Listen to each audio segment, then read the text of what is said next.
Good morning, everyone. It's December the 4th, 2015, and today we'll bring this month's second biggest economic number. The FOMC rate decision on 12/16 this month will be the biggest number that we'll see this month, our biggest news event. The market was heavily sold yesterday.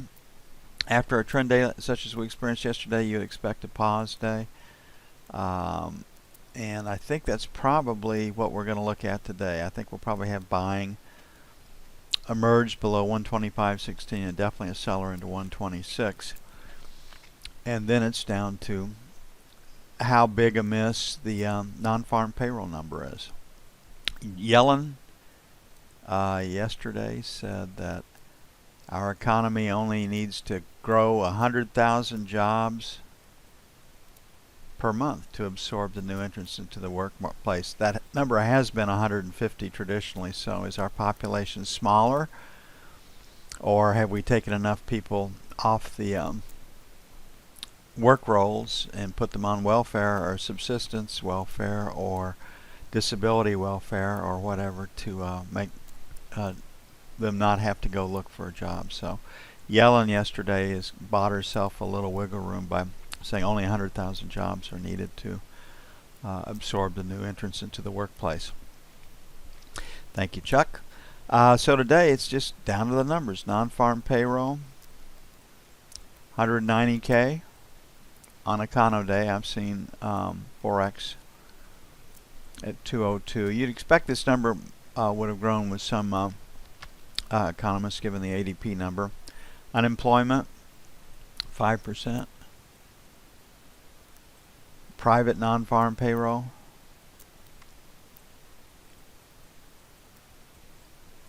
185.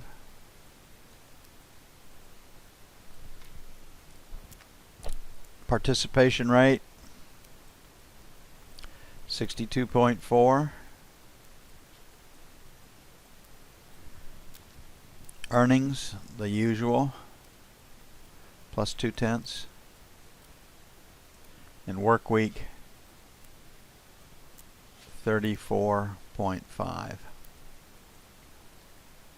And so number one, non-farm payroll. Number two, unemployment rate. Number three,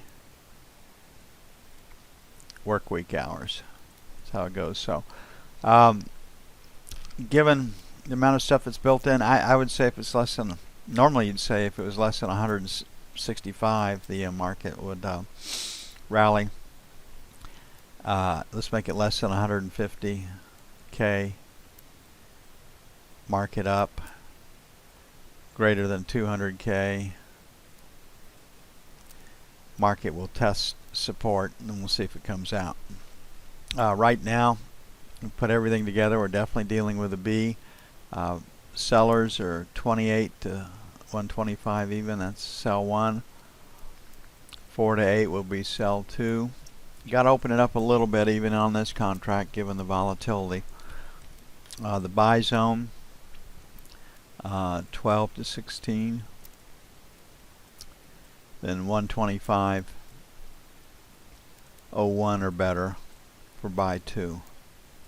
But a lot of the selling took place yesterday into today's number. And they don't screw around in treasuries. You know, Fed's going to raise interest rates. Sell them.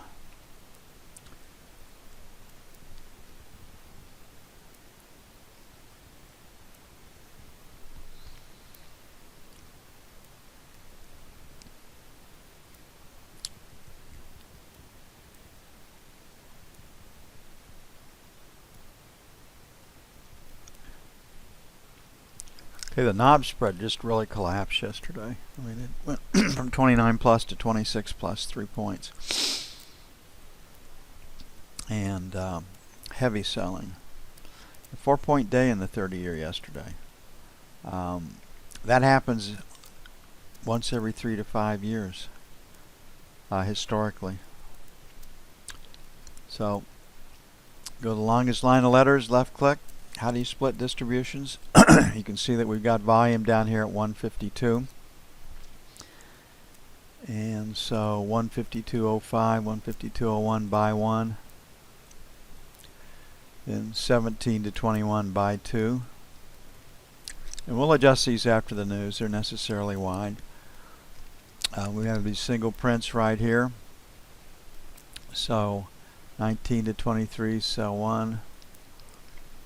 And then 31 to 04 sell 2. Know the numbers and you have the trade. And we'll talk about that right now.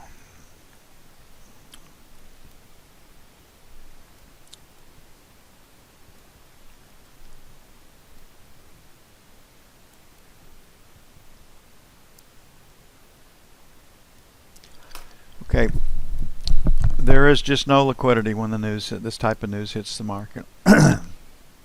And scoop orders a point away, 3/4 of a point away, limit buys, limit sells, to fade the move are probably the only orders I would have out there before the news hits. But our news day trading strategy is, let's just say the news is good and the market rallies. Got the value area low, got the mode mean right in the middle, and you got the value area high. And you have that price where the news hits. Just say the news hits. So we have this first reaction. So the first place to get into the market would be leaning against the mode mean. So that would be your first buy or sell. Second place, if the market traded up, would be the value area low or where the market was when the news hits, but that's usually the second. And then the third point, which is usually below the value, outside of the value area highs or lows, would be the third point that you would enter the market.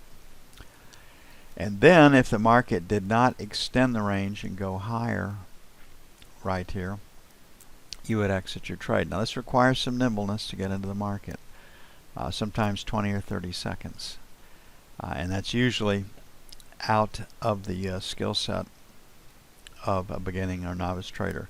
So what we recommend that you do, if you're not this nimble, is let the market make its move. The first correction will take you back to perceived support. Then if the market fails to come up and take out this high, you're going to trade development. And on the 10-year, it'll be plus or minus 230 seconds. And on the 30-year, it'll be plus or minus 630 seconds. And you say, well, how in the hell do I see where development is? And you'll see where it is. It's volume. You'll see that a volume number or volume level is developing, and you can adjust your orders accordingly. So if you trade before the news, which is the only way that you can really gain from the impact of that news, carries a very, very high degree of risk. You can lose $1,000 in the blink of an eye. That's one way to trade it. The second way to trade it is enter the market with the news on the first correction, and the third way is to let the dust settle and trade development. And that's all dependent upon your skills. Like Rich Gender says, he never trades the API EIA inventory level announcements because of the market's messed up or screwed up or doesn't trade normally in that. And that a lot of people choose not to trade on unemployment and FOMC days. It's just a personal choice. Okay, looking at gold, we've got a seller against 65, the single prints right here. Definitely have a buyer below 50. London's low is 57. So first support is 55, 57, buy one. It's going to be interesting to see how gold plays, given its kind of separation from the fundamentals that drive it. Deflation, heavy market makers selling, don't know what exactly it is, but it's not reacting to the news as it normally has. So first sell 63 to 65, second sell 69.71, first buy 55.57, second buy would be 50.52. if the non-farm payroll number comes in less than forecast, gold historically has rallied. I think that'll be the case today, but can't make that argument as strongly as we have been up into this month. And if it comes in greater than forecast, it should sell. More people going to work. And don't laugh. From a Bureau of Labor Statistics standpoint, more people going to work. Why? Because it supports the administration's policies, and this is the first time in the history of that bureau that outsiders, political appointees, have been brought in to make sure that the numbers are what they're supposed to be to keep the game going as it is. Okay, the euro experienced some selling last night as we anticipated it might. That was a hell of a run yesterday. And the EU still wants the euro lower. And you can see Germany's factory orders were higher than forecast. And it's a direct result of a lower euro. They'd like that to continue. So when we look at this screen right here, probably 108, pretty good support. Obviously last rotate down was 50, so 850 is buy one. Have to open it up because of the news. Buy two, 108. On the sell side, 109 and a quarter, sell one. Sell two, 950. And we'll adjust after the news.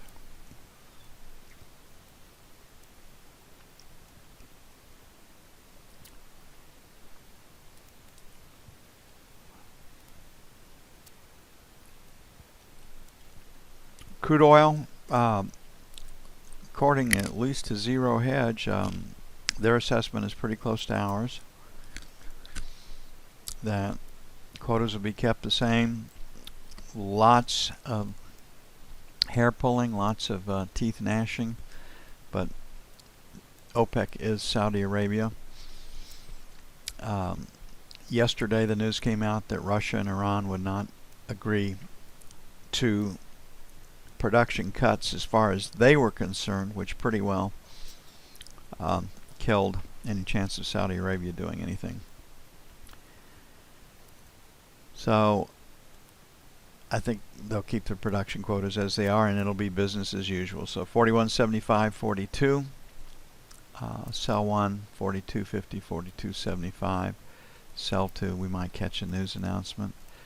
41 even, 41 and a quarter, buy one. Don't really like the buy side. Then 40 and a quarter, 40.50, buy two. This market will be subject to rumors or leaks until they make their final announcement, and that usually comes out noonish today.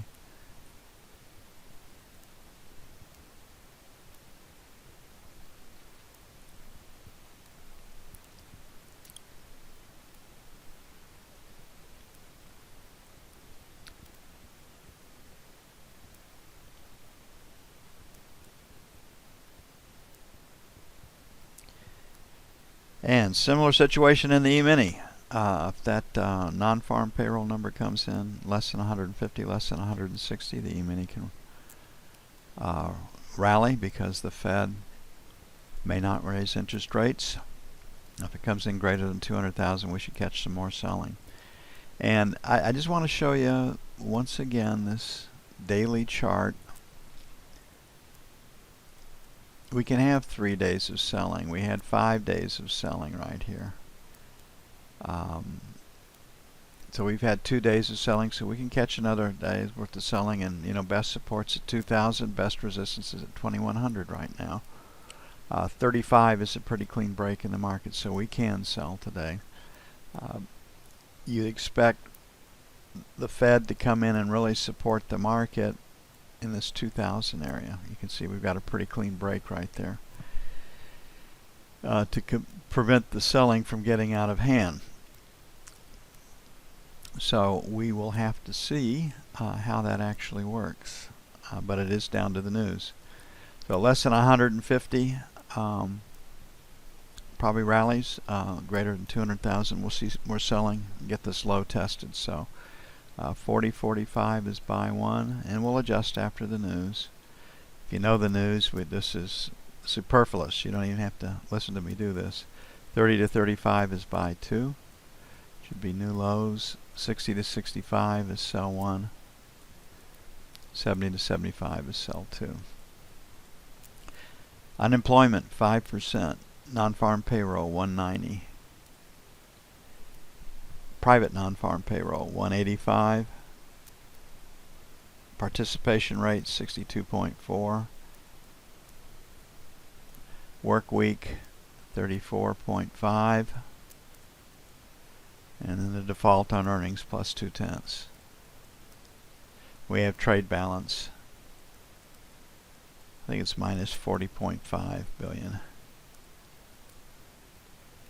Focus, non-farm payrolls 1, unemployment rate 2, and then they'll cross-check it with the average work week, and then nobody's going to pay any attention to trade balance. Be with ya on the numbers, 25 minutes. We'll see what it looks like in a bit.